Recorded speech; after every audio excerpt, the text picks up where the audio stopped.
Hello and welcome to today's class. आज हम लोग बिहार बोर्ड का सिलेबस शुरू करने जा रहे हैं। आज हम लोग 12वीं क्लास का जो हमारी किताब है रेनबो पार्ट 2 पार्ट 1 जिसका 11th स्टैंडर्ड में पढ़ाया जाता है, उसी पार्ट 2 का आज हम लोग first chapter Indian culture, Indian civilisation and culture करने जा रहे हैं। यह लिखा गया है महात्मा गांधी जी के द्वारा, जिन्हें हम राष्ट्रपिता यानी फादर ऑफ द नेशन के नाम से भी जानते हैं। यह पाठ पढ़ते हुए जो भी कठिन शब्द आएंगे वो मैं बोर्ड पर लिखता जाऊंगा, उनका मैं आप लोगों को मीनिंग भी बताता जाऊंगा। वर्ड बाय वर्ड हम इसको पढ़ेंगे, शब्द बाय शब्द हम इसकी रीडिंग करेंगे और साथ ही इसका अर्थ भी जानते रहेंगे। जैसा कि मैंने अपने पहले लेक्चर में संबोधन में जो मैंने आपको बताया, जो इसका पहला पार्ट जो है, नॉट पहला पार्ट, पढ़ने से पहले याद आया मुझे, पढ़ने से पहले जो हम लोगों ने एक इसका इस भाग में जो सबसे पहला लेक्चर है, उस लेक्चर को आप लोग उसके अनुसार यदि आप लोग मेरे साथ पढ़ेंगे तो जैसा मैंने उस लेक्चर में बताया है कि आप कुछ भी कर सकते हैं, आपको अंग्रेजी समझ में आने लग जाएगा, आप पढ़ने लग जाएंगे, आप बोलने लग जाएंगे, बिल्कुल ऐसा हो जाएगा। हम लोग आज से ये काम शुरू करते हैं। मेरे साथ साथ आपके पास भी ये लेक्चर करते समय आपके पास भी किताब होनी चाहिए, आपके पास हाथ में एक पेंसिल होनी चाहिए और जैसे जैसे मैं पढ़ रहा हूँ वैसे वैसे आप भी मेरे साथ पढ़ते चलिए। मोहनदास करमचंद गांधी 1869 टू 1948, इस तरीके से जब भी लिखा जाता है इसका मतलब होता है कि इनका जन्म 1869 2 अक्टूबर को हुआ था और 30 जनवरी 1948 को इनको गोली मार दी गई थी। पॉपुलरली का अर्थ होता है लोकप्रिय रूप से। देखिए जरा इसका मीनिंग हम लोग लिखते जाएंगे।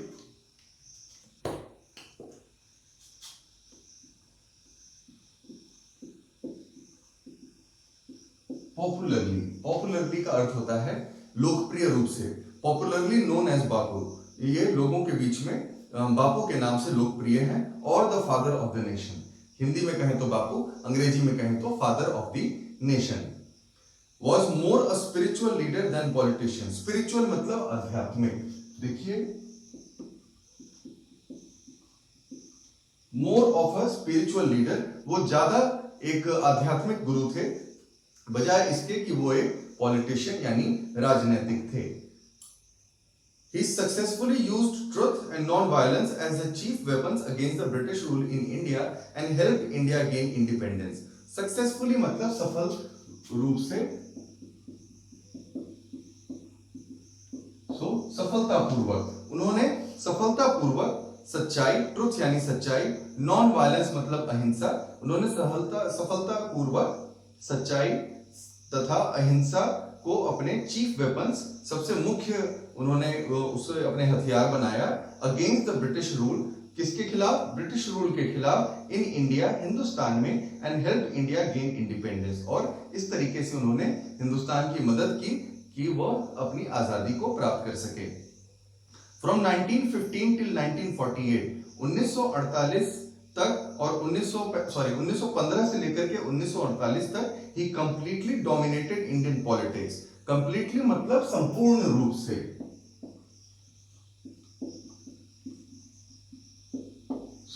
डोमिनेटेड मतलब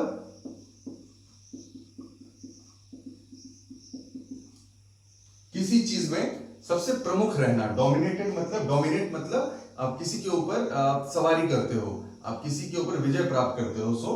हिंदुस्तान की जो पॉलिटिक्स के बारे में हम कह सकते हैं, तो 1915 से लेकर 1948 तक का जो समय था वो गांधी जी का समय था, इसीलिए कहते हैं कि ही डोमिनेटेड इंडियन पॉलिटिक्स। उन्होंने हिंदुस्तान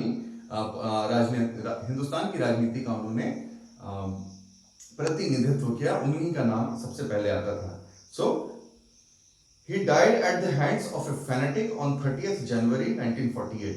उनकी मृत्यु एक फैनेटिक मतलब पागल आदमी के द्वारा उनकी गोली मारकर, जैसा मैंने आपको बताया, हत्या कर दी गई 30 जनवरी 1948 को। His autobiography, ऑटोबायोग्राफी का मतलब होता है जीवनी।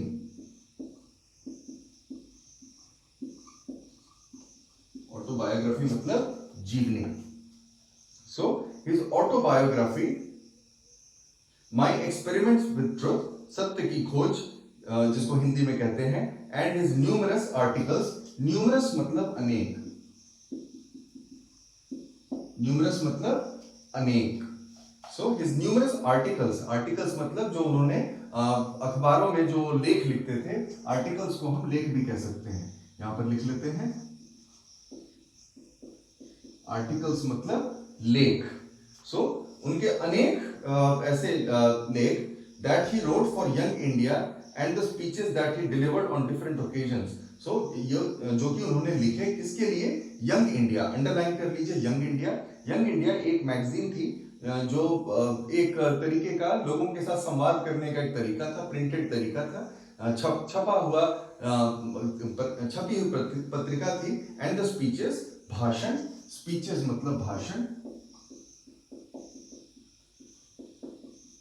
और अनेक भाषणों के माध्यम से जो उन्होंने डिफरेंट ओकेजन्स, डिफरेंट, डिलीवर्ड मतलब प्रदान किया, डिलीवर्ड मतलब प्रदान किया ऑन डिफरेंट ओकेजन्स। डिफरेंट मतलब विभिन्न, आप लोगों को पता होना चाहिए ये, वैसे डिफरेंट में लिख देता हूं, डिफरेंट मतलब विभिन्न, ओकेजन, ओकेजन मतलब अवसर, जो उन्होंने विभिन्न अवसरों पर जो भी उन्होंने दिया, जो भी उन्होंने भाषण दिए और जो उन्होंने लेख लिखे, वो सारे के सारे एक्सपेरिमेंट्स विद ट्रुथ और जो अनेक उन्होंने लिखे, reveal him not only as an original thinker. इन सब चीजों से क्या पता चलता है, जो उन्होंने लिखा, जो उन्होंने भाषण दिए, कि न केवल वे ओरिजिनल स्पीकर थे, ओरिजिनल मतलब जिसमें कोई मिलावट ना हो। सो न केवल वे एक, रिवील मतलब प्रकट करना, जाहिर करना। आपके पास ताश खेलते हैं आप लोग, ताश के खेल में जो लोगों को अपने पत्ते छुपा कर रखने होते हैं, यदि आप किसी को दिखा देते हैं तो आप वो रिवील करते हैं, अपनी बात किसी को दिखा देना। सो यही हमें दिखता है किन सब चीजों से। तो उन्होंने न्यूमरस, जो अनेक उन्होंने लेख लिखे, कहाँ लिखे, यंग इंडिया के लिए लिखे, आर्टिकल्स लिखे, स्पीचेस दिए, जो उन्होंने डिलीवर किया यानी प्रदान किया, दिया लोगों को डिफरेंट ओकेजन्स, यानी विभिन्न मौकों पर, विभिन्न अवसरों पर। ये पता चलता है कि वो कितने ओरिजिनल थिंकर, कितने ओरिजिनल विचारक। थिंकर मतलब, थिंक मतलब सोचना, थिंकर मतलब विचारक, कि वे कितने ओरिजिनल थिंकर थे। But also as a great master of chaste idiomatic English. लेकिन और इसके अलावा हमें यह भी पता चलता है कि अंग्रेजी भाषा के भी वो उतने ही धनी आदमी थे। उनकी जो भाषा थी वह बहुत ही संपन्न थी। जब भी वो अंग्रेजी भाषा का प्रयोग करते थे तो अपनी भाषा से, भाषा के अपने प्रयोग से, शब्दों के अपने प्रयोग से वे लोगों को मंत्रमुग्ध कर देते थे। इडियोमैटिक मतलब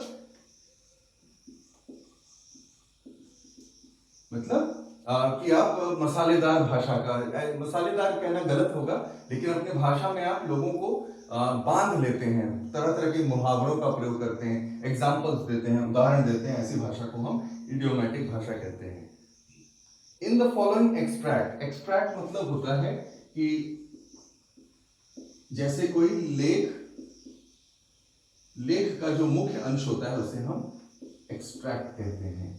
एक्सट्रैक्ट मतलब लेख का कुछ अंश। तो अभी जो एक्सट्रैक्ट, अभी जो हमने अब जो हम पढ़ने जा रहे हैं लेख, इंडियन सिविलाइजेशन एंड कल्चर, इन हिंदुस्तानी सभ्यता तथा यहाँ की संस्कृति। इंडियन सिविलाइजेशन मतलब सभ्यता और कल्चर मतलब संस्कृति, जो हम पढ़ने जा रहे हैं, इसमें गांधी जी क्या बात करते हैं। तो Gandhi ji talks about sound foundation of Indian civilisation. Gandhi ji इस बात पर बात करते हैं कि हिंदुस्तान की जो सिविलाइजेशन है, सभ्यता है, उसका फाउंडेशन यानी उसकी नींव। फाउंडेशन मतलब, फाउंडेशन यहां लिख लेते हैं, फाउंडेशन मतलब नींव। आप कोई भी घर बनाते हैं तो उसके पहले उसकी नींव डाली जाती है। उसी प्रकार से यदि हिंदुस्तान की सभ्यता के बारे में कहा जाए तो इसकी जो जड़ें हैं, इसकी जो नींव है, वह नींव जो है sound foundation of Indian civilisation,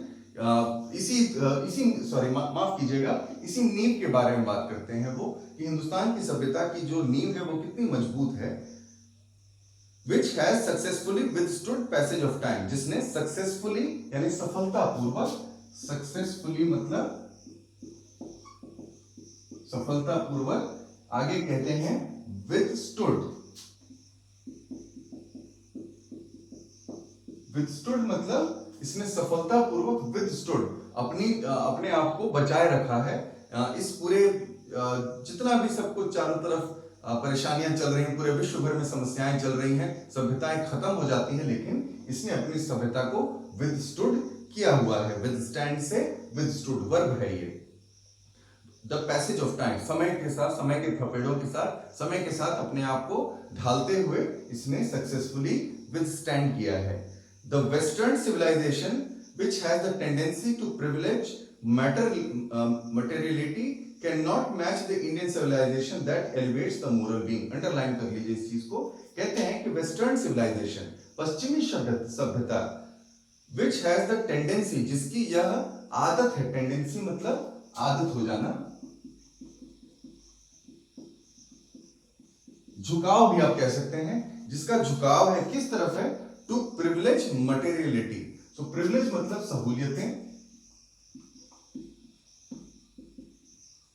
privilege मतलब सहूलियतें, और मटेरियलिटी का मतलब होता है कि जब आप किसी चीज को, सामान को आप ज्यादा महत्व देते हैं। जैसे आपकी नौकरी होती है, आप सबसे पहले अपने घर में सामान खरीद लेते हैं, खूब सारा फ्रिज खरीद लेते हैं, खूब सारा सामान भर लेते हैं, वॉशिंग मशीन खरीद लेते हैं, गाड़ी खरीद लेते हैं, एसी खरीद लेते हैं, वो सारी चीजें कर लेते हैं, और आपके पास रहने के लिए, यूज करने के लिए, उन सब चीजों का उपयोग करने के लिए कोई है ही नहीं। आपके परिवार के लोग कहीं और रहते हैं, आप कहीं और रहते हैं। ऐसी व्यवस्था को मटेरियलिटी कहा जाता है, जहां पर सामान ज्यादा इंपॉर्टेंट है, जहां पर हर आदमी केवल सामान खरीदना चाहता है, अपनी सुख सुविधाओं को भोगना चाहता है। सो कहते हैं गांधी जी की जो पश्चिमी सभ्यता के जो लोग हैं, पश्चिमी सभ्यता जिस बात पर आधारित है, वह पूरी तरह से मटेरियलिटी यानी कि सामान को भोगने वाली सभ्यता पर आधारित है, जबकि हिंदुस्तान, और वो मुकाबला नहीं कर सकती हिंदुस्तान की सभ्यता,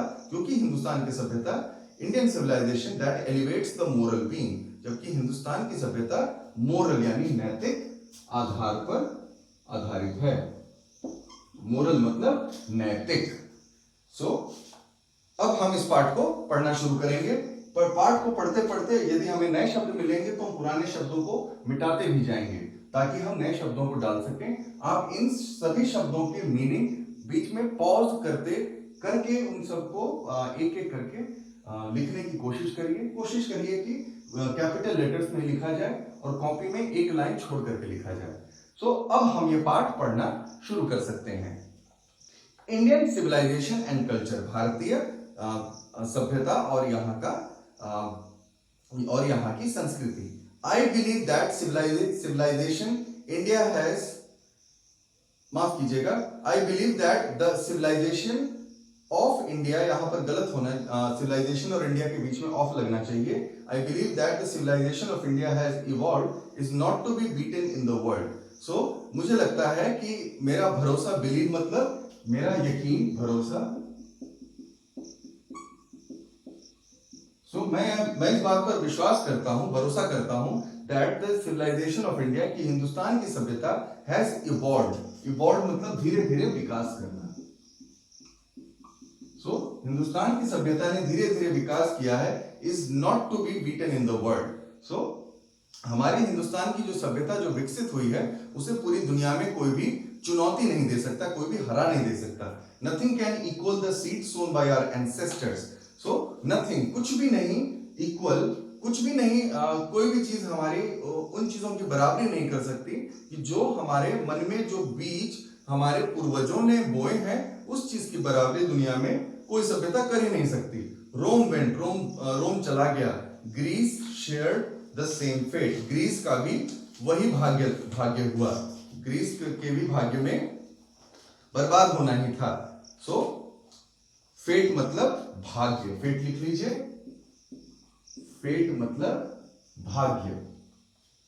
the might of the pharaohs was broken, pharaoh होते थे, जैसे यहां पर ग्रीस और रोम का नाम लिया गया है, लेकिन यहाँ के राजाओं को कुछ और कहा जाता था।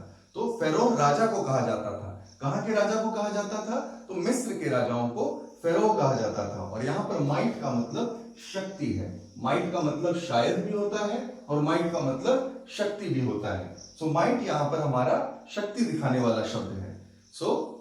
फेरो की जो शक्तियां थी वह टूट गई, was broken. Japan has been westernised, Japan का भी पश्चिमीकरण किया जा चुका है। Of China nothing can be said, चीन के बारे में कुछ कहा नहीं जा सकता। बट इंडिया इज स्टिल, लेकिन हिंदुस्तान अभी भी समहाउ और अदर, किसी न किसी तरीके से साउंड एट द फाउंडेशन, अपनी जमीन पर मजबूत खड़ा है। साउंड मतलब मजबूत, देख लीजिए, साउंड मतलब मजबूत, अपनी जमीन पर मजबूत खड़ा है। The people of Europe, Europe के लोग, लर्न देयर लेसन्स, अपना अपना जो सबक है वो सीखते हैं। From the writings of the men of Greece, Greece के लोगों के द्वारा लिखी हुई लिखावटों से अपना अपने सबक सीखते हैं। और रोम, या तो ग्रीस के होते हैं नहीं तो रोम के होते हैं, लेकिन वो सीखते उन्हीं से हैं। Which exist no longer in the former, in their former glory, जो अब के समय में जिनका नामो निशान, जिस किसी एक समय में, फॉर्मर ग्लोरी मतलब किसी समय की शानो शौकत, फॉर्मर ग्लोरी मतलब इतिहास में जो उनकी शानो शौकत थी, उस वक्त जो उनके राइटर्स ने, उनके लेखकों ने जो लिखा, यूरोप के लोग अपना ज्ञान वहां से पाते हैं।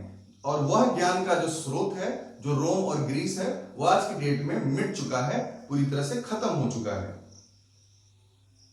इन trying to learn from them, और उनसे सीखने के समय में, और यदि हम उनसे सीखने की कोशिश करते हैं, यदि कोई भी उनसे सीखने की कोशिश करता है, the Europeans imagine that they will avoid the mistakes of Greece and Rome. So यही यूरोपियन लोग जो ग्रीस और रोम से सीखते हैं, वो उन्हें ये लगता है कि जब आप उनके कुछ चीजों को फॉलो करते हो तो वो उन्होंने जो गलतियां अपनाई, यानी ग्रीस और रोम के निवासियों ने जो गलतियां करी, वो गलतियां आज के समय में यूरोप के निवासी नहीं करेंगे। The Europeans imagine that they will avoid the mistakes of Greece and Rome. Such is their pitiable condition. उनकी ऐसी दयनीय, pitiable मतलब दयनीय, उनकी स्थिति, उनकी जो दशा है वो बड़ी ही दयनीय है। In the midst of all this, इन सब के बीचों बीच, midst मतलब बीचों बीच, इन सब के बीचों बीच India remains immovable and that is her glory. Hindustan अभी भी अडिग, इमूवेबल मतलब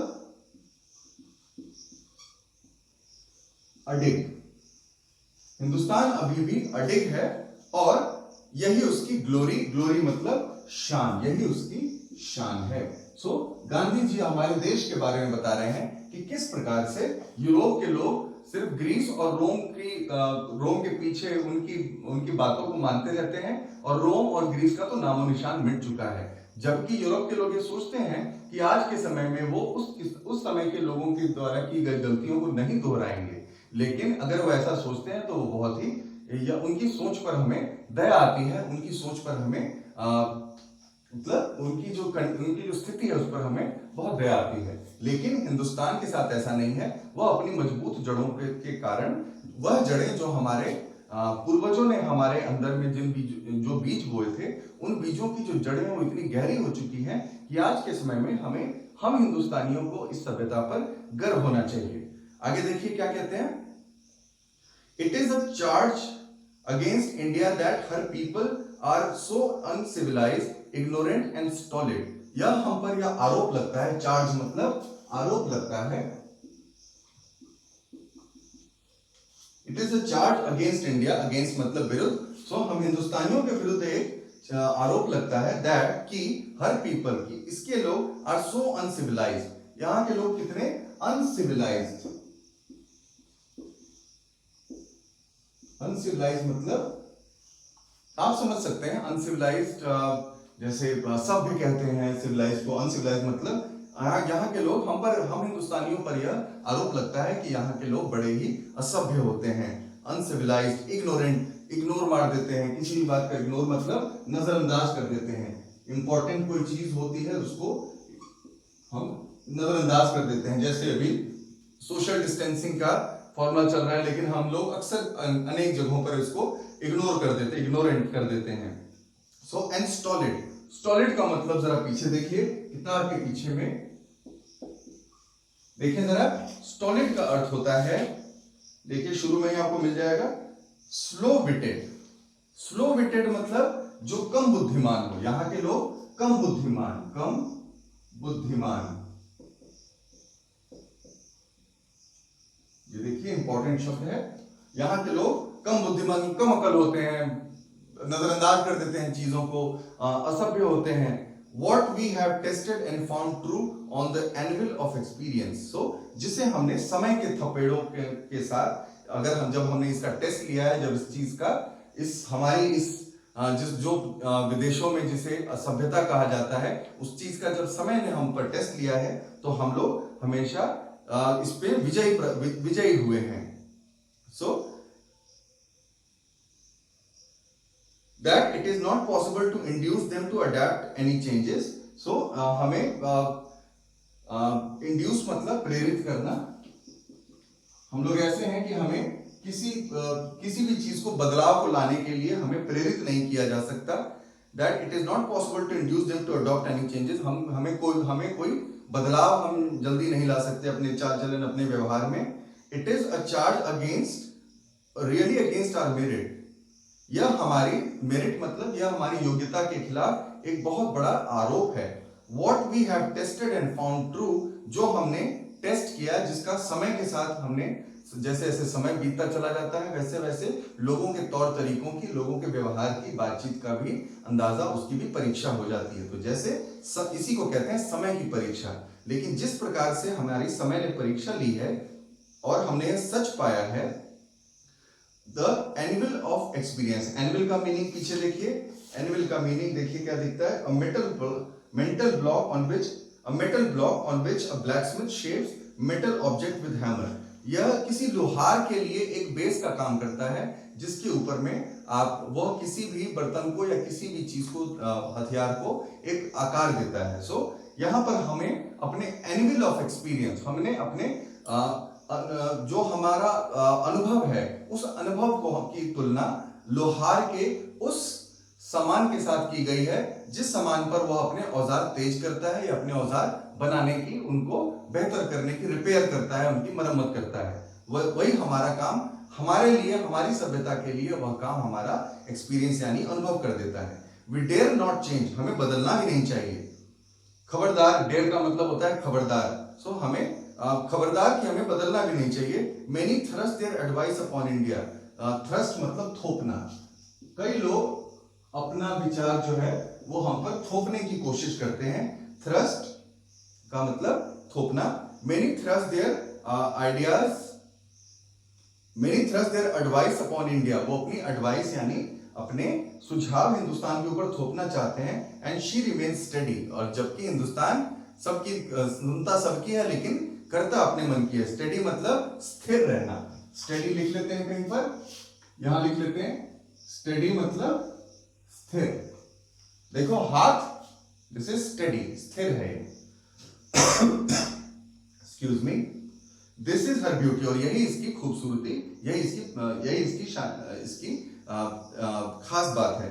it is the sheet anchor of our hope. Sheet anchor मतलब होता है, आप किसी के साथ कहते हैं कि लंगर डाल करके खड़ा हो जाना। कोई ऐसा व्यक्ति होता है जो किसी सिचुएशन में पूरी तरह से, जब तक वो सिचुएशन सुधर न जाए तब तक वो वहीं पर रहता है और पूरी चीज को अपनी नजरों के सामने करता है। ऐसे व्यक्ति को शीट एंकर कहा जाता है। सो यही हिंदुस्तान की, यही जो खास बातें जो हमने अभी की, वही हिंदुस्तान की खासियत है, खूबसूरती है, और यही उम्मीद की एक अकेली ऐसी चीज है जिससे हमें उम्मीद आगे भविष्य के लिए मिलती है।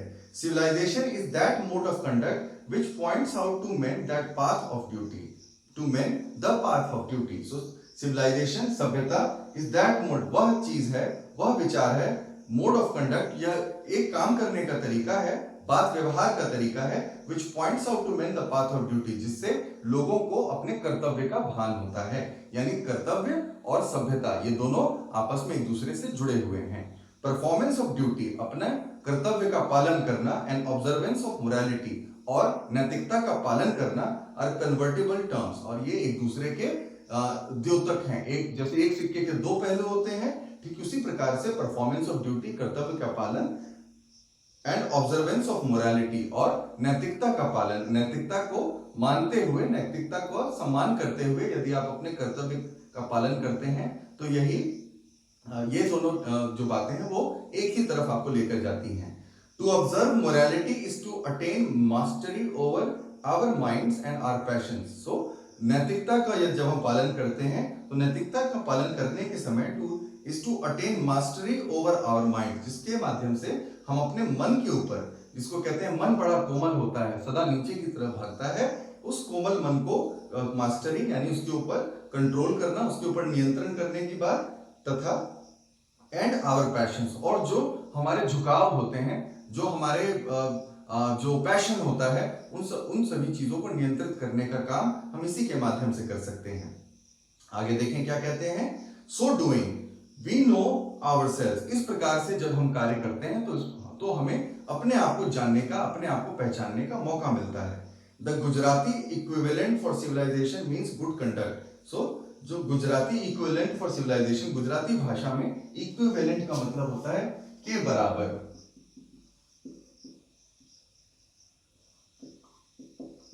इक्विवेलेंट मतलब जैसे कहते हैं कि x y के इक्विवेलेंट है, इसका मतलब x का मान और y का मान एक बराबर है। सो गुजराती भाषा में सिविलाइजेशन के लिए जो अच्छा शब्द है उसका मतलब होता है गुड कंडक्ट, यानी अच्छा व्यवहार, मधुर व्यवहार। If this definition be correct, यदि यह डेफिनेशन मतलब किसी चीज की परिभाषा, तो यदि यह परिभाषा उचित है, सही है, देन इंडिया, फिर Hindustan, as so many writers have shown, जैसे कि अनेक लेखकों ने दिखाया है, has nothing to learn from anybody else, को हिंदुस्तान को किसी से कुछ भी सीखने की जरूरत नहीं है। And this is as it should be, और यह ऐसे ही सदा रहना चाहिए। इस देश के लोगों को, इस देश को सदा ऐसे ही रहना चाहिए। वी नोटिस, हम देखते हैं, हम पाते हैं, that the mind is a restless bird, कि मन एक बेचैन पक्षी है, आवारा पक्षी है। The more it gets the more it want, जितना इसको मिलता है उतना ही यह और चाहता है। एंड स्टिल रिमेन्स अनसैटिस्फाइड, लेकिन तब भी सेटिस्फाइड यानी संतुष्ट नहीं हो पाता है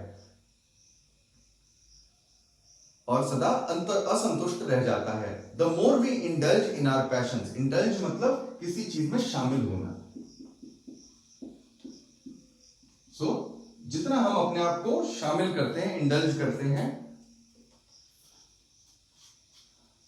the more we indulge in our passions, जितना हम अपने पैशन में इंडल्ज करते हैं, शामिल, जितना ज्यादा हम उसकी तरफ भागते हैं, the more unbridled they become, और उतना ही ज्यादा वो और बेकाबू होते जाते हैं। अनब्रिडल्ड मतलब बेकाबू हो जाना। आवर एंसेस्टर्स, हमारे पूर्वजों, एंसेस्टर्स मतलब पूर्वजों, यहां पर नहीं लिखा हुआ है तो हम दोबारा लिख लेते हैं।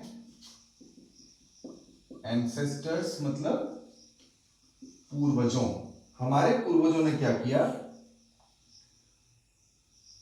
हमारे पूर्वज देयरफॉर, इस प्रकार से, set a limit to our intelligences. So उन्होंने हमें हर चीज के लिए, हर काम के लिए एक लिमिट यानी एक सीमा उन्होंने तय कर दी। They saw that happiness was largely a mental condition, और उन्होंने देखा कि जो खुशी है वह केवल एक मन का वहम है, एक मन की स्थिति है जिसको हम खुशी कहते हैं। A man is not necessarily happy because he is rich, necessarily मतलब आवश्यक रूप से, किसी आदमी के लिए जरूरी नहीं है कि खुश होने के लिए उसे बहुत अमीर ही होना चाहिए, या और unhappy because he is poor, और उसे दुखी होना चाहिए क्योंकि वह गरीब है। The rich are often seen to be unhappy, ज्यादातर अमीरों को हम दुखी ही पाते हैं। The poor to be happy, जबकि जो गरीब लोग हैं वो खुश ज्यादा रहते हैं।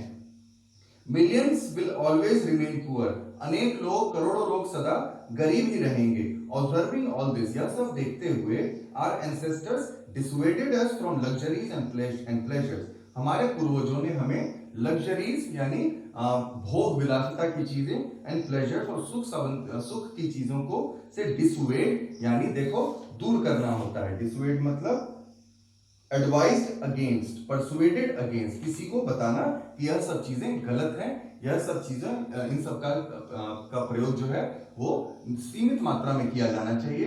तभी लोग कहते हैं कि अतिशयोक्ति सदा वर्जयेत, हर चीज की अधिकता एक सीमा से ज्यादा किसी भी चीज को नहीं किया जाना चाहिए, नहीं उससे बार बार उसकी एक सीमा के ज्यादा नहीं किया जाना चाहिए। So they saw happiness was largely a mental condition. A man is not necessarily happy because he is rich or unhappy because he is poor. The rich are often seen to be unhappy, the poor to be happy.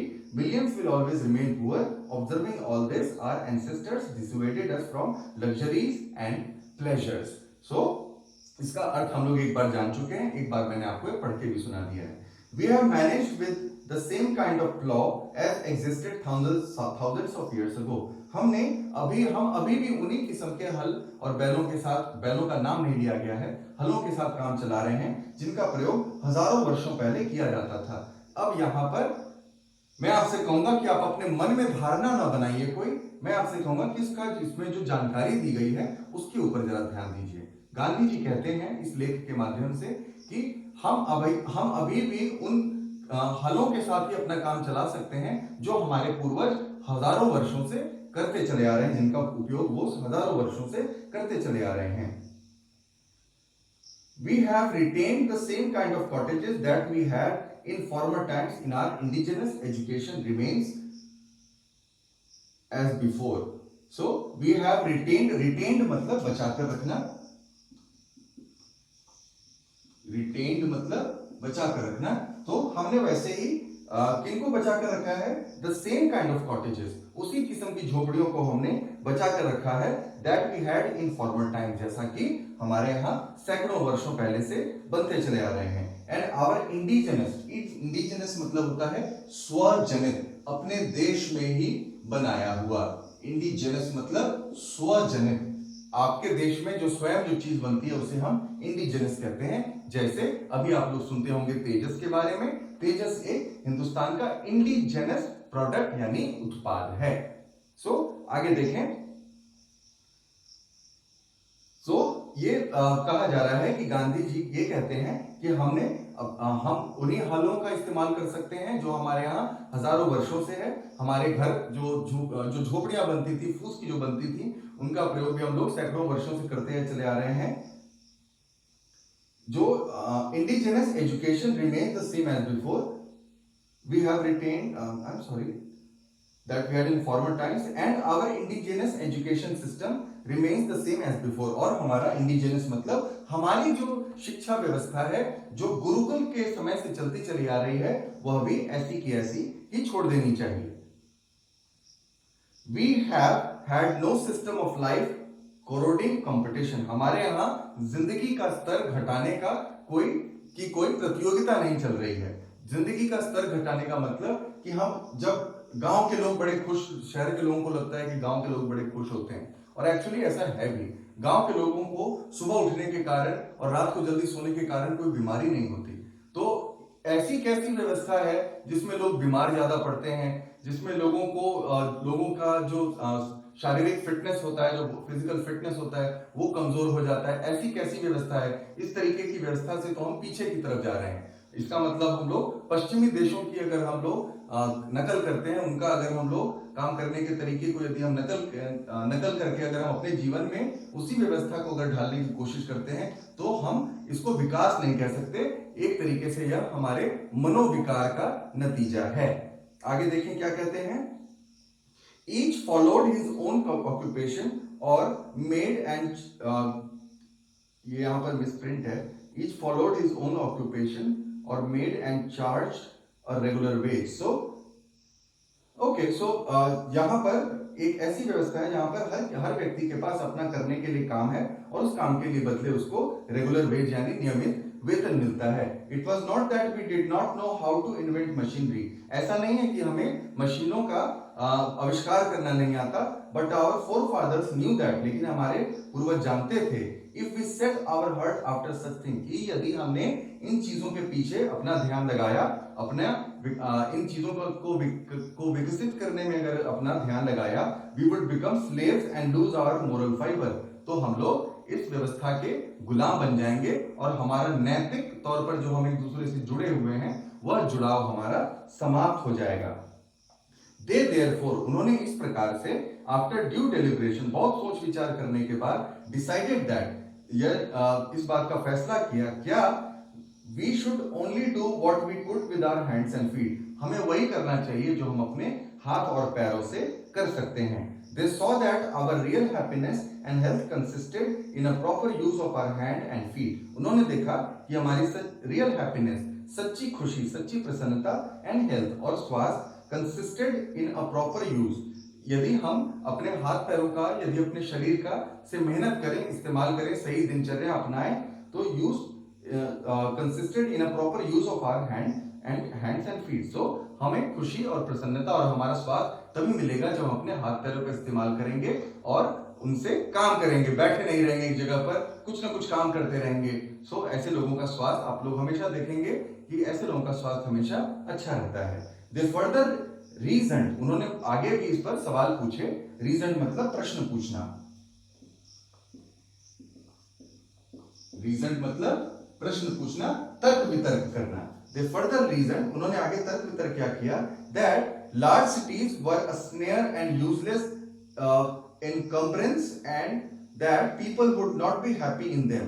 उन्होंने आगे यह भी उन लोगों ने जो हमारे पूर्वज लोग जो थे जो इस बात को समझ चुके थे उन्होंने इस बात पर भी तर्क वितर्क किया कि बड़ी जो शहर हैं वो लुभावने हैं, स्नेयर हैं एंड यूजलेस इनकम्बरेंस और वहां पर रहना बहुत ही इनकम्बरेंस पीछे मतलब देख लीजिए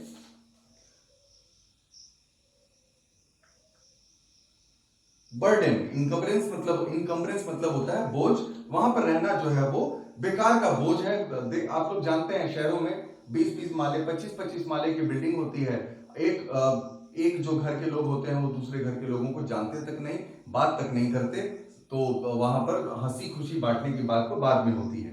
so and that people would not be happy in them और वहां पर जो लोग रहते हैं वो ज्यादातर खुश नहीं रहते। That there would be gangs of thieves and robbers कि ऐसे शहरों में चोर डकैत और लुटेरे लोग रहते हैं। ऐसे लोगों का पूरा गैंग रहता है।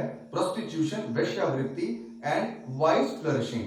vice flourishing का मतलब देखिए क्या लिखा हुआ है। vice मतलब wickedness यानी चतुरता, मतलब जिसको कहा जाए जैसे लोमड़ी जो होती है वो चतुर ने चालाक कहेंगे। so vice would be चालाक एंड flourishing मतलब होता है कि चालाक लोग जब बढ़ोतरी करते हैं, चालाक लोग दुर्जन लोग जो होते हैं वो अपनी जिंदगी में कामयाबियों को छूते हैं और अच्छे लोग जो होते हैं वो परेशान होते रहते हैं। In them and that poor man would be robbed by rich man और जो गरीब लोग होते हैं शहरों में, शहर की जो व्यवस्था होती है उसमें गरीब लोगों को अमीर लोगों का के द्वारा शोषण किया जाता है। They were therefore satisfied with small villages और इस प्रकार से वो छोटे से गांव में ही अपने आप को प्रसन्न रखते थे। सो अभी तक हम लोगों ने 7 सेक्शन तक पढ़ लिया है। इसके सेक्शन में टोटल 24 सेक्शंस हैं। 8 से अब हम लोग पढ़ना शुरू करेंगे। अब थोड़ी अपनी स्पीड भी बढ़ाएंगे। सो 8 They saw that kings and their swords were inferior to the swords of ethics। उन्होंने यह देखा कि राजा महाराजाओं की जो तलवारें होती थी वो स्पोर्ट्स ऑफ एथिक्स यानी सत्कर्म। एथिक्स मतलब होता है सत्कर्म, एथिक्स मतलब सत्कर्म। सो सत्कर्म की जो तलवार है, सत्कर्म की तलवार के सामने राजा महाराजाओं की जो लोहे की तलवारें होती हैं वो तलवारें किसी काम की नहीं है। Therefore इस प्रकार से and they therefore और उन्होंने इस प्रकार से held the sovereigns of the earth to be inferior to the rishis and the fakirs। तो इस प्रकार से उन्होंने he held therefore held the sovereign, sovereign मतलब स्वतंत्र,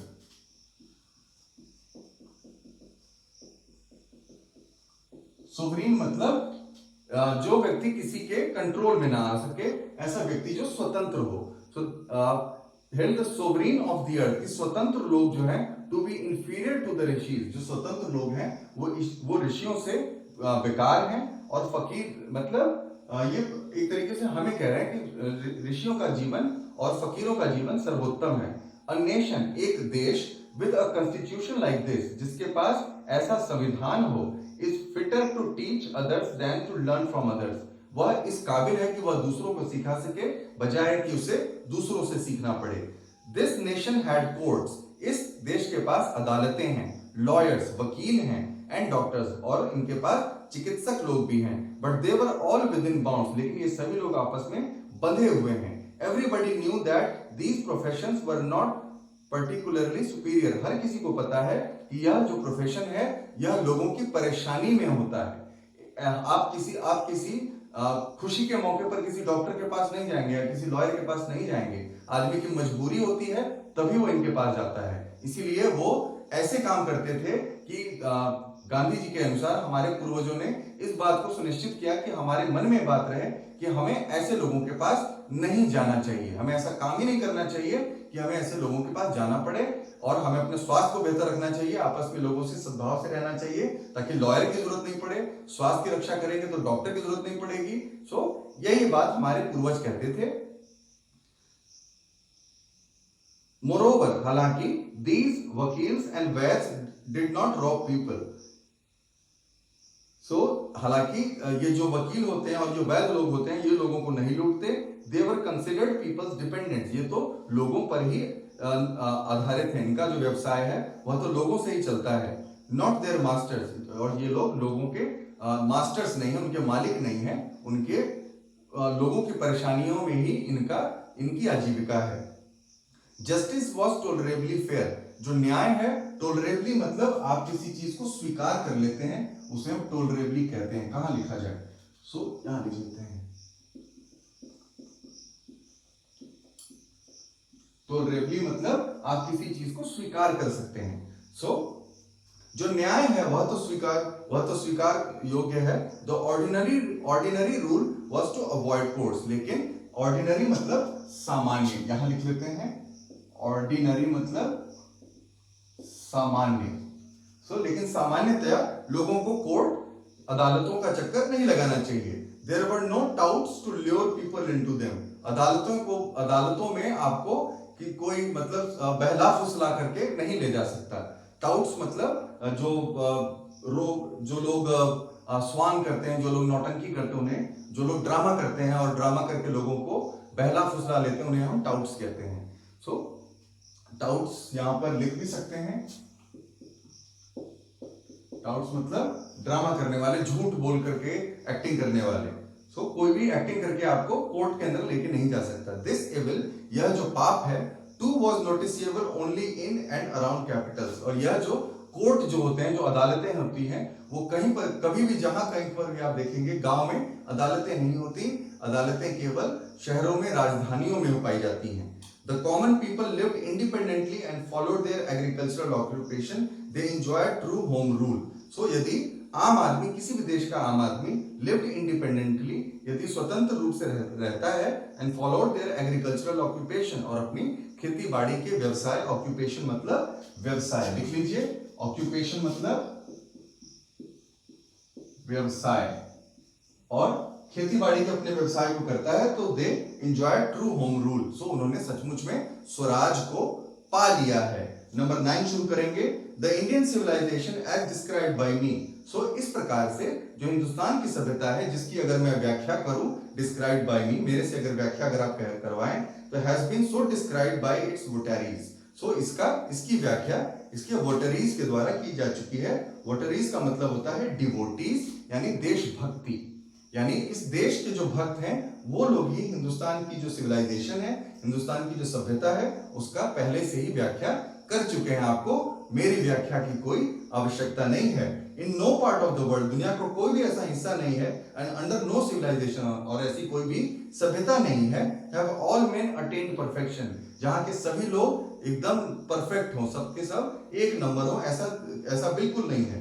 The tendency of Indian civilization is to elevate the moral being, जबकि हिंदुस्तान की जो सभ्यता है उसकी टेंडेंसी, यानी उसका जो टेंडेंसी, आप अंग्रेजी शब्द का मतलब भी जानते ही हैं, लेकिन हिंदी में अगर कहा जाए तो इसको हम झुकाव कह सकते हैं। हिंदुस्तान के लोगों का जो झुकाव है, हिंदुस्तान की जो सभ्यता का जो झुकाव है, is to elevate the moral being, जो नैतिक जो मूल्य हैं उन्हीं को सबसे ऊपर रखने की बात पर रखने में ही हिंदुस्तान की सभ्यता का विश्वास है। That of the western civilization is to propagate immorality, और जबकि जो पश्चिमी सभ्यता है उसको उसका सिर्फ एक ही इरादा है कि वो इमोरलिटी अनैतिकता का प्रचार करता है। द लेटर इज गॉडलेस यानी पश्चिमी सभ्यता जो है वो ईश्वर रहित है, वहां पर भगवान का कोई वास नहीं है। The former is based on A believe in God, जबकि फॉर्मर यानी जो हमारा देश है वह भगवान में विश्वास रखता है। Excuse me. So understanding and so believing, so इस प्रकार से इसको समझना चाहिए और इसी प्रकार से इस पर यकीन करना चाहिए। It behoves every lover of India to cling to the old Indian civilisation. इस प्रकार से इट बिहोव्स का देखिए पीछे मतलब क्या है। बिहोव्स के बारे में लिखा हुआ है बी राइट और नेसेसरी, यानी उचित होना या फिर आवश्यक होना।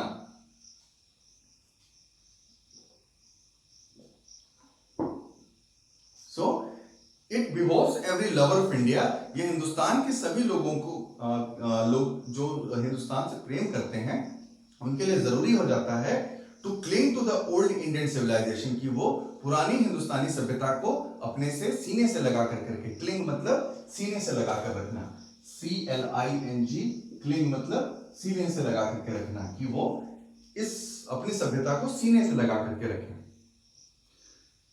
Even as a child clings to the mother's breast, ठीक उसी प्रकार से, या फिर कहा जाए क्योंकि एक बच्चा भी जो होता है अपनी माँ की छाती से चिपटा रहता है। छोटे बच्चे के बारे में बात कर रहे हैं। सो माँ से एकदम चिपटा रहता है, ठीक उसी प्रकार से यह देश हमारी माँ है और हमें भी इससे इसी प्रकार से जुड़े रहना चाहिए। I am no hater of the West, मैं पश्चिम का से नफरत नहीं करता। I am thankful to the West for many a thing I have learn from western literature, मैं शुक्रगुजार हूँ पश्चिम का, किस लिए, क्योंकि मैंने उनसे वेस्टर्न लिटरेचर यानी पश्चिमी साहित्य के बारे में तरह तरह की बातें सीखी हैं। But I am thankful to modern civilization for teaching me that if I want India to rise to its fullest height, I must tell my countrymen frankly that after years and years of experience of modern civilization, I have learned one lesson from it, and that is that we must shun it at all costs. So ये कहते हैं कि मैं पश्चिमी सभ्यता का भी शुक्रगुजार हूँ क्योंकि मैंने पश्चिमी साहित्य से बहुत कुछ सीखा है, लेकिन मैं मॉडर्न सिविलाइजेशन आधुनिक सभ्यता का भी शुक्रगुजार हूँ फॉर टीचिंग मी, जिसने मुझे सिखाया that if I want India to rise, कि यदि मैं चाहूँ कि हिंदुस्तान विकास करे टू इट्स फुलेस्ट हाइट, अपने सर्वोत्तम पर जो अपनी पूरी क्षमता के अनुसार विकास करे, सर्वोत्तम ऊंचाई को प्राप्त कर सके, I must tell my countryman, तो मुझे अपने देशवासियों को फ्रैंकली बताना पड़ेगा, बहुत ही मतलब स्पष्ट रूप से बताना पड़ेगा दैट कि after years and years of experience, की अनेक वर्षों के अनुभव के बाद, किस चीज का अनुभव, तो मॉडर्न सिविलाइजेशन आधुनिक सभ्यता के अनुभव के बाद, I have learned one lesson, मैंने एक सबक सीखा है फ्रॉम इट, इससे मैंने एक सबक सीखा है, एंड दैट इज, और वह यह है दैट वी मस्ट शन इट एट ऑल कॉस्ट, कि हम इसको हर कीमत पर, शन यानी कीप अवे फ्रॉम, उससे हम दूर रहें, पश्चिमी सभ्यता से हमें दूर रहना चाहिए। What is that modern civilization, क्या है आधुनिक सभ्यता। अब गांधी जी आधुनिक सभ्यता के बारे में व्याख्या करते हैं। Is it the worship of the material, क्या यह उपभोग की पूजा करना है। It is the worship of brute in us, क्या यह हमारे अंदर के पशु का, क्या हमारे अंदर के जानवर की सेवा करना है, की पूजा करना है। Is it unadulterated materialism, it is unadulterated materialism, unadulterated का मतलब होता है जैसे किसी चीज में मिलावट नहीं की गई हो, यह प्योर छुच्छे, हिंदी में हमारी भाषा में कहा जाता है छुच्छे। सो यह अगर कहा जाए तो यह गलत नहीं होगा कि यह मटेरियलिज्म, समान भाग, उपभोक्तावाद का एकदम ओरिजिनल फॉर्म है। And modern civilization is nothing, और आज की सभ्यता, आधुनिक सभ्यता कुछ नहीं है if it does not think at every step, यदि यह हर कदम पर सोच विचार नहीं करती किस बात के बारे में, of the triumph of material civilization, कि क्यों जो यह उपभोक्तावाद है, उपभोक्तावाद पर आधारित जो सभ्यता है वह क्यों इतना फल फूल रही है, इससे तो कोई भी खुश नहीं है। इट इज परहैप्स अननेसेसरी, यह शायद आवश्यक नहीं होगा, अननेसेसरी मतलब अनावश्यक, अननेसेसरी मतलब अनावश्यक, अननेसेसरी मतलब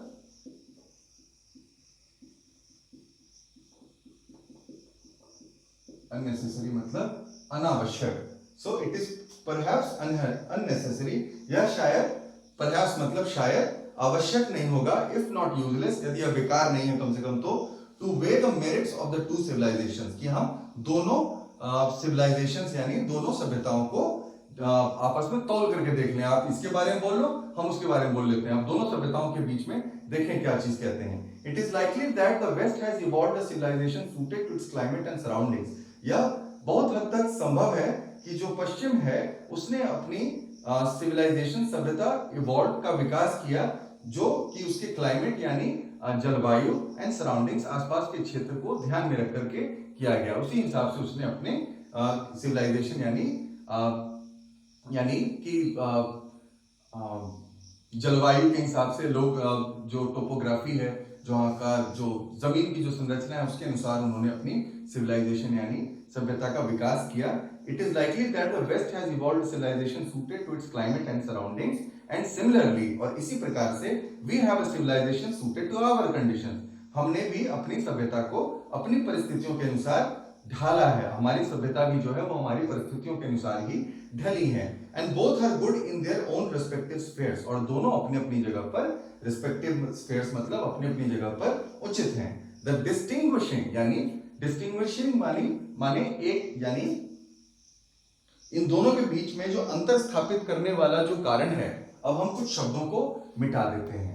मुझे उम्मीद है कि आपने इन शब्दों का मीनिंग, बहुत सारे हैं ये, लेकिन यदि इसमें से काफी सारे वर्ड्स के तो मीनिंग आपको आते भी होंगे, यदि नहीं भी आते हैं तो भी आप इन सबको लिख लीजिए.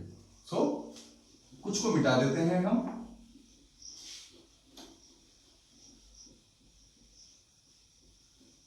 अब इसकी भी जरूरत नहीं है.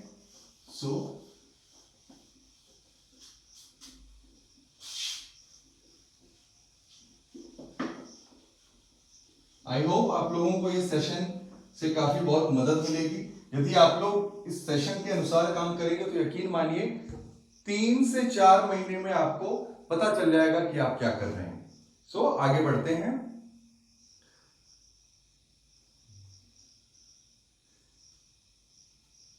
We were at evolved civilization suited to its climate and surroundings, and similarly we have a civilization suited to our conditions, and both are good in their own respective spheres.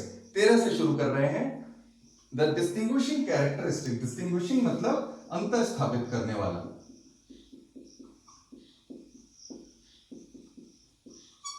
Distinguishing मतलब एक दूसरे के बीच में अंतर स्थापित करना. Characteristic मतलब किसी चीज के कारक,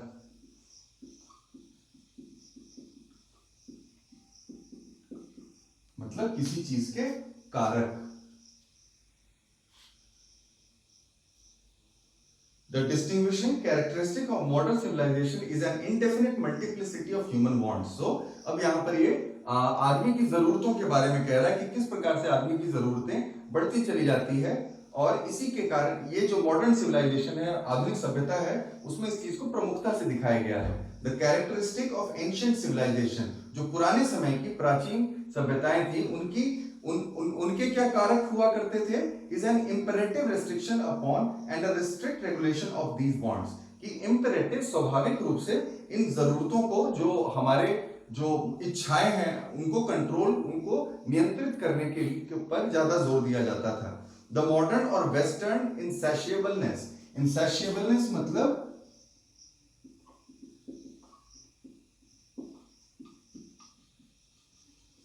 जब कोई आदमी इनसैशिएबल मतलब जिसकी भूख मिटाई ना जा सके.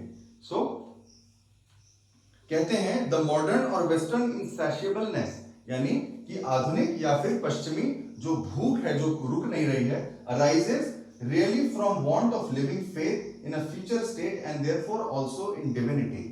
यह क्यों बार बार बाहर आता है, arises क्यों बार बार मुखर होता है, really from want of living faith in a future state, क्योंकि कोई भी व्यक्ति भविष्य के लिए योजना बनाता है और भविष्य के लिए अपने लिए सुंदर सपना देखता रहता है.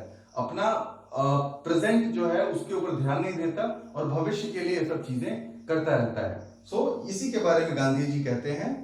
एंड ऑल्सो इन डिविनिटी, और मतलब भगवान जो है वो चाहते हैं कि आप अभी में रहो और आप फ्यूचर के बारे में सोच रहे हो। काहे तो अब इसकी भी व्याख्या आगे की जाएगी कि कैसे कहते हैं। द रेस्ट्रेन ऑफ एंशिएंट और eastern civilization arises from a belief. Restrain मतलब स्वयं को रोकना, मतलब स्वयं को रोकने की शक्ति को रिस्ट्रेन कहते हैं। रिस्ट्रेन ऑफ एंशिएंट और ईस्टर्न सिविलाइजेशन, जो पुरानी प्राचीन सभ्यता और प्राचीन और पूर्वी सभ्यताओं में जो अपने आप को रोकने का जो क्षमता थी, अराइजेस फ्रॉम अ बिलीफ, वो इस बात से पैदा होती थी, often in spite of ourselves, कि जो हमारे अंदर ही अंदर में in a future state and existence of a divine power. इसके कहने का मतलब है कि ये हमारे अंदर से ही आती थी और हम क्योंकि भगवान में विश्वास करते हैं, भगवान से डरते हैं, इसलिए हम काफी सारी बातों को ऐसे ही अवॉइड कर देते हैं। Some of the immediate and brilliant results of modern inventions are too maddening to resist. Some of the immediate, कुछ immediate मतलब तत्कालीन, brilliant results of modern inventions, आज के युग में जो आधुनिक जो किसी चीज को जो जैसे आविष्कार होता है, आधुनिक आविष्कारों के कारण कुछ चीजें इतनी ज्यादा मतलब अपील करती हैं, हमें इतना ज्यादा अपनी ओर खींचती हैं कि अपने आप को रोक पाना बड़ा ही कठिन हो जाता है। कैसे? But I have no manner of doubt that the victory of man lies in the resistance. लेकिन मुझे हर बात से इस बात पर यकीन है, यदि कोई व्यक्ति स्वयं को रोकने की शक्ति प्राप्त कर लेता है, अगर बना लेता है, तो वह विजयी उसे ही मिलेगी। We are in a danger of bartering away the permanent good for a momentary pleasure. हम लोग, बार्टरिंग मतलब होता है जैसे आप किसी दुकान पर कोई सामान खरीदने जाते हो तो आप कुछ पैसे देते हो, उधर से भी आपको सामान मिल जाता है। बार्टरिंग का मतलब आपके पास कुछ सामान है और अगले व्यक्ति के पास भी कुछ सामान है, आप दोनों अपने अपने सामान को अपनी जरूरत के हिसाब से बदल लेते हो।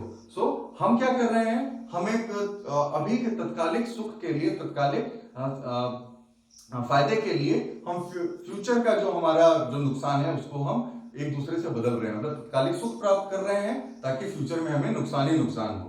सो देखें जरा आगे 15 से शुरू करते हैं। Just as in the West they have made wonderful discoveries in things material, similarly Hinduism has made still more marvellous discoveries in this things, in things of religion, of the spirit, of the soul. So जिस प्रकार से पश्चिमी देशों में तरह तरह के आविष्कार हुए हैं, सामान के बेहतर से बेहतर आप देखेंगे, उनकी टेक्नोलॉजी बहुत अच्छी है, वो जो सामान बनाते हैं उसकी क्वालिटी बहुत अच्छी है। ठीक उसी प्रकार से हिंदुस्तान ने भी बहुत ही शानदार, मार्वेलस यानी शानदार,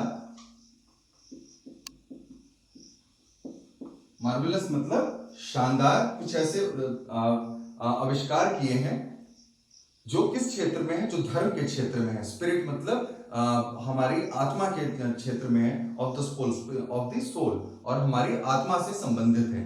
but we have no eye for these great and fine discoveries. लेकिन पता नहीं क्यों हम हिंदुस्तानियों को ही अपने आविष्कार नजर नहीं आते। We are desert by the material progress that western science has made. हम उस बात से हम पश्चिमी देशों के जो वैज्ञानिकों ने जो आविष्कार किए हैं, हम उन आविष्कारों के आगे ही अचंभित हैं। I am not enamoured to that progress. हालांकि मैं इस विकास के जो उन्होंने जो किया उसके खिलाफ मैं बिल्कुल नहीं हूं। इनेमर्ड मतलब कि किसी चीज के खिलाफ होना। इनफैक्ट जबकि इट ऑलमोस्ट सीम्स एज दो God in his wisdom has prevented India from progressing along those lines. जबकि ऐसा लगता है, लगभग ऐसा लगता है कि भगवान ने अपनी बुद्धिमानी से हिंदुस्तान को इस किस्म के विकास को प्राप्त करने से, इस किस्म के विकास से हिंदुस्तान को रोक लिया है, so that it might fulfil its special mission of resisting the onrush of materialism. ताकि वह अपने हिंदुस्तान के लोगों को ये जो ऑनरश, जो भाग दौड़ है मटेरियलिज्म की, उपभोक्तावाद की जो भाग दौड़ है, उससे हिंदुस्तान के लोगों को रोक सके। 17 से 17 शुरू करते हैं। आफ्टर ऑल, आखिरकार, there is something in Hinduism that has kept it alive up till now. Hinduism में कुछ ना कुछ तो बात है, हिंदुस्तान में कुछ ना कुछ तो बात है किसने कि अभी तक यह जिंदा है। प्रमुख कवि जो हैं जिन्होंने सारे जहां से अच्छा लिखा था, जो कि काफी देशभक्ति से लोगों को भर देता है, उसी में एक जगह पर है कि मिस्र रोमा मिट गए जहां से सदियों रहा है, समथिंग लाइक दिस, मुझे याद नहीं है, माफ कीजिएगा इस बात के लिए। मैं अगली क्लास में आपको जरूर पढ़ के सुनाऊंगा कि कुछ बात है कि हस्ती मिटती नहीं हमारी, सदियों रहा है रोशन दौरे जहां हमारा, यही है हमारा Hindustan. So after all there is something in Hinduism, कुछ है ऐसा हिंदुइज्म में, हिंदुत्व में, that has kept it alive up till now, कि इसने किया अभी तक जीवित है। It has witnessed the fall of the Babylonians. So Hinduism सबसे पुराना है, क्यों? क्योंकि इसके बाद आया बेबीलोनियन जो सभ्यता थी वह खत्म हो गई, सीरियन सभ्यता समाप्त हो गई, पर्शियन सभ्यता, पर्शिया की सभ्यता समाप्त हो गई, इजिप्शियन सिविलाइजेशन, मिस्र की सभ्यता समाप्त हो गई। कास्ट लुक अराउंड यू, अपने चारों तरफ देखिए, where is Rome and where is Greece. आज की डेट में रोम कहाँ है, ग्रीस कहाँ है, कहीं दिखाई देता है? Can you find today anywhere the Italy of gibbon?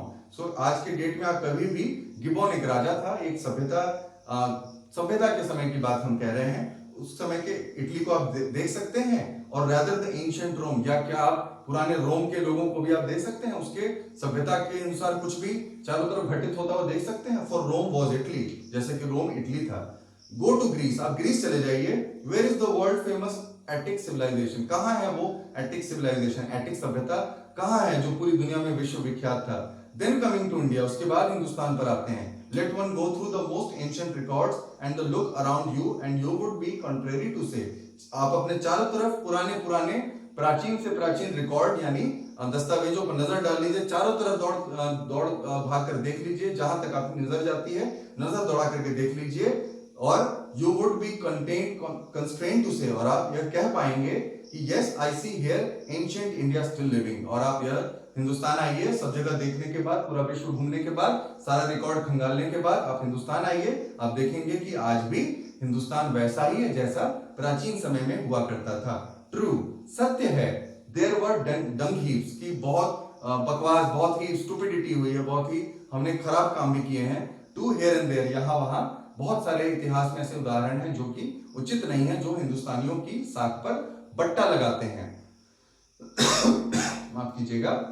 But there are rich treasures buried under them, लेकिन उनके नीचे बहुत ही जिसको कहा जाए हमारा जो इतिहास है वो बहुत ही समृद्ध है, बहुत ही उचित, बहुत ही कीमती इतिहास है, और वो उसी के नीचे आसपास में दबा हुआ है। सो आगे देखें, and the reason why it has survived is that the end which Hinduism set before it was not development along material but spiritual lines। और इन सब के पीछे कारण यही है कि हिंदुइज्म आज की डेट में इसलिए भी डटा हुआ है, टिका हुआ है, हिंदुत्व इसलिए टका हुआ है क्योंकि हमने उस विकास को नहीं माना है जो जिसकी परिभाषा पश्चिमी देशों ने गढ़ी है। हमारे लिए स्पिरिचुअल यानी आध्यात्मिक जो विचारधारा है वो हमारे लिए ज्यादा जरूरी है। 20 पढ़ते हैं, आवर सिविलाइजेशन, आवर कल्चर, हमारी सभ्यता और हमारी संस्कृति, आवर स्वराज, हमारा Swaraj, depend not upon multiplying our wants, वो इस बात पर निर्भर नहीं करता कि हम अपनी जरूरतें बढ़ाते चले जाएं, सिर्फ इंटेलिजेंस, अपने आप को किसी न किसी बेकार काम में कोई न कोई मतलब अमल पालते जाएं, but upon restricting wants self denial, जबकि वह इस बात पर आधारित है कि हम लोग अपनी जरूरतों को कम करें और सेल्फ डिनायल यानी खुद को काफी चीजों से वंचित रखें। यूरोपियन सिविलाइजेशन है, जबकि जो यूरोपीय सभ्यता है, नो डाउट, कोई इसमें शक नहीं होना चाहिए, सूटेड फॉर द यूरोपियंस, यह यूरोप के लोगों निवासियों के लिए ज्यादा बेहतर था, but it will mean rule for India if we endeavour to copy it, और लेकिन यह हिंदुस्तान के लिए बहुत ही बर्बादी का क्षण होगा यदि हम इसको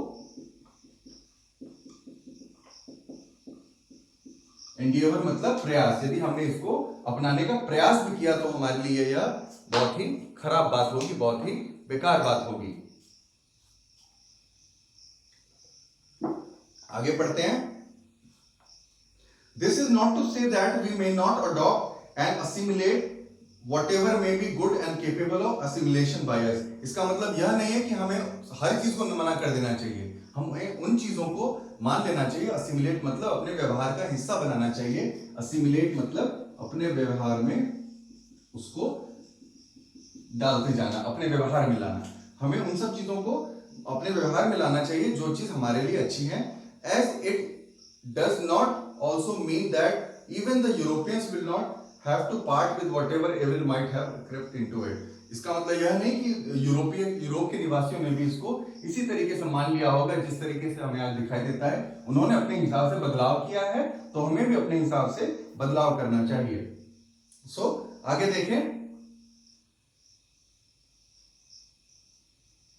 22 शुरू करते हैं। द इंसेसेंट मतलब बिना रुके search for material comforts and their multiplication is such an evil and I make bold to say that the Europeans themselves will have to remodel their outlook. The incessant search for material comfort. So ये जो हमारा बिना रुके हम जो material comfort, जो भौतिक आराम की जो हमारी खोज है और मल्टीप्लीकेशन और इसका बढ़ते चले जाना इस सच एन एविल, ये इतना बड़ा राक्षस है। And I make bold to say, और मैं बहुत ही निर्भीकता से कहता हूं that Europeans themselves will have to remodel their outlook, कि यूरोप के लोगों को भी अपने इस विचार में बदलाव लाना पड़ेगा। If they are not to perish under the weight of comforts to which they are becoming slaves, यदि वो अपनी जरूरतों के ऊपर काबू नहीं रख पाए तो अपनी जरूरतों के गुलाम बन जाएंगे। It may be that my reading is wrong, हो सकता है शायद कि मेरा आकलन गलत हो, but I know that for India to run after the golden fleece is to court certain death. So लेकिन मैं यह कहना चाहूंगा कि यदि हिंदुस्तान को गोल्डन फ्लीस, देखिए जरा गोल्डन फ्लीस का मतलब क्या होता है, an object very difficult to attain, कोई बहुत ही कठिन टास्क को हम golden fleece, the golden fleece कहते हैं।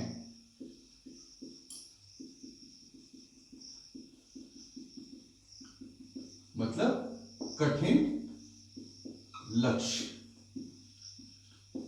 सो यदि हिंदुस्तान को यह कठिन कार्य करना है, is to court certain death, तो इसमें आदमी को बहुत ही मतलब हमारी सभ्यता का बहुत नुकसान होगा। Let us engrave on our hearts, इस प्रकार से हम लोग को अपने मन के अंदर में, दिल के अंदर एक बात बिठा लेनी चाहिए। The motto of a western philosopher, हमें अपने मन के अंदर में एक पश्चिमी फिलोसफर यानी समाज शास्त्री की बात को हमें देख लेना चाहिए। Plane living and high thinking, जिसको हम हिंदुस्तान में भी कहते हैं कि सादा जीवन उच्च विचार, इसी को ये एक वेस्टर्न फिलोसफर यानी पश्चिमी जो लोग जो होते हैं, जो फिलोसफी कहते हैं, जो अपनी अपनी बातें कहते हैं, उन्होंने ये बात कही थी। Today it is certain that the millions can not have high living and we the few who profess to do the thinking for the masses run the risk in a vain search after high living of missing high thinking.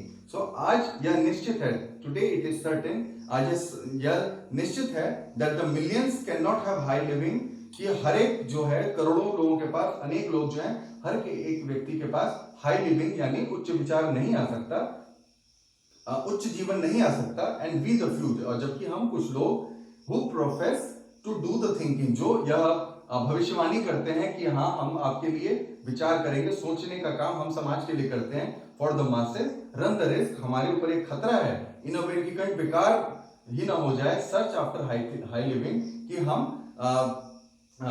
ऊंचा जीवन जीने के चक्कर में कहीं हम लोग बेकार ना हो जाए, ऑफ मिसिंग हाई थिंकिंग, कि हम लोग हाई थिंकिंग को हाई लिविंग के चक्कर में मिस न कर जाएं, यानी सादा जीवन को हम उच्च विचार के बारे में बात करते हैं, कहीं वह उच्च जीवन के बजाय उच्च विचार, इन दोनों के बीच में डाउट ना आ जाए, दोनों के बीच में आदमी फंस करके ना रह जाए।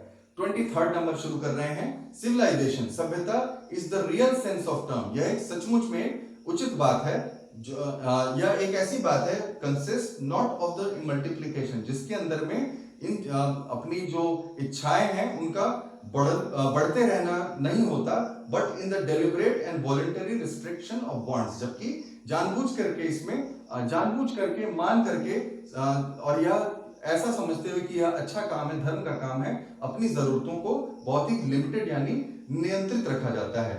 This alone increases and promotes contentment, केवल इसी के कारण, प्रोमोट इंक्रीजेस मतलब बढ़ना, प्रोमोट्स मतलब किसी चीज को सपोर्ट करना, किसी चीज की मतलब आगे बढ़ाना। कंटेंटमेंट यानी कंटेंटमेंट लिख लीजिए,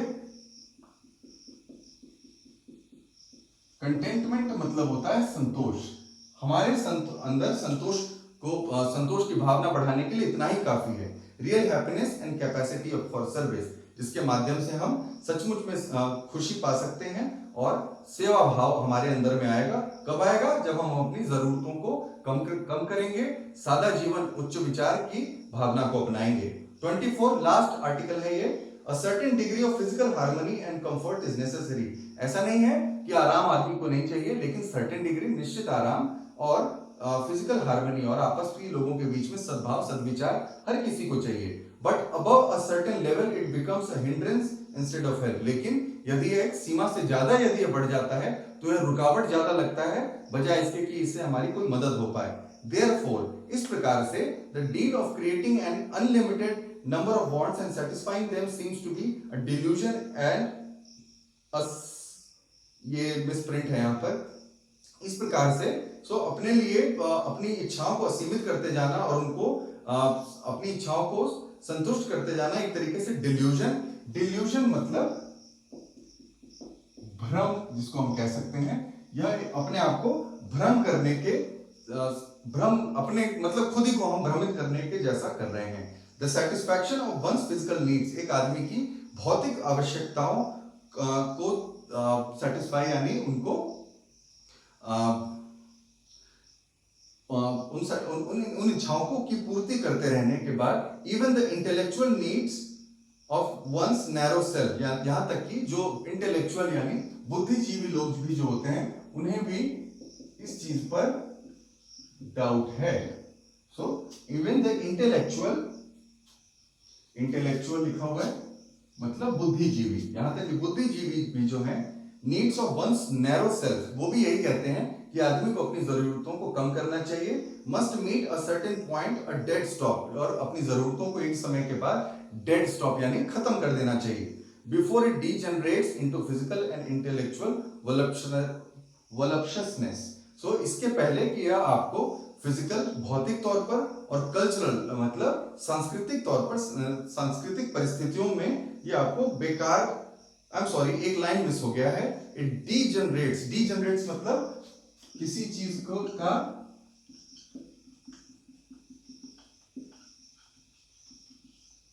को बेकार करना, बर्बाद करना। इसके पहले कि ये डीजनरेट्स इनटू फिजिकल एंड इंटेलेक्चुअल वोलप्शसनेस, यह हमारे शारीरिक तथा हमारे बौद्धिक विचार को कुंद कर देता है। वोलप्शसनेस मतलब उसको जानवर के जैसा बना देता है। A man must arrange his physical and cultural circumstances so that they do not hinder him in his service of humanity. एक व्यक्ति को अपने शारीरिक और फिजिकल मतलब अपना शारीरिक, सामाजिक, कल्चरल यानी सांस्कृतिक सर्कमस्टेंसेस परिस्थितियों को इस तरीके से उसके अंदर व्यवहार करना चाहिए, उनके साथ इस तरह से तालमेल बिठाना चाहिए कि they do not hinder him, कि वो उसको रोके नहीं, in his service of humanity, वो मानवता की सेवा करने से उसको कोई रोके नहीं। On which all his energies should be concentrated, जिसमें उसकी सारी की सारी शक्ति लगनी चाहिए। इस प्रकार से हमारा यह पाठ, हमारा यह chapter the civilization and culture, Indian civilisation and culture खत्म होता है। इसमें जितने भी वर्ड्स थे मेरे विचार से तकरीबन आपके पास 50+ वर्ड्स आ गए हैं। यह वर्ड्स आप एक हफ्ते के अंदर कर डालिए। अगले हफ्ते जब हम लोग इसका सेकंड पार्ट चैप्टर लेकर के आएंगे, हो सकता है कि ये सारे शब्द उसके अंदर दोबारा रिपीट किए जाएं। तब के लिए जरूरी है कि हम यह सब चीजें कर लें। जब आप लोग ये सब चीजें कर लीजिए, यकीन मानिए जब तक हम लोग ये बुक खत्म करेंगे तब तक हमारे पास बहुत सारे वर्ड्स हो जाएंगे, और जब बहुत सारे वर्ड्स हो जाएंगे तब हमें अंग्रेजी समझ में भी आने लग जाएगी। Thank you very much.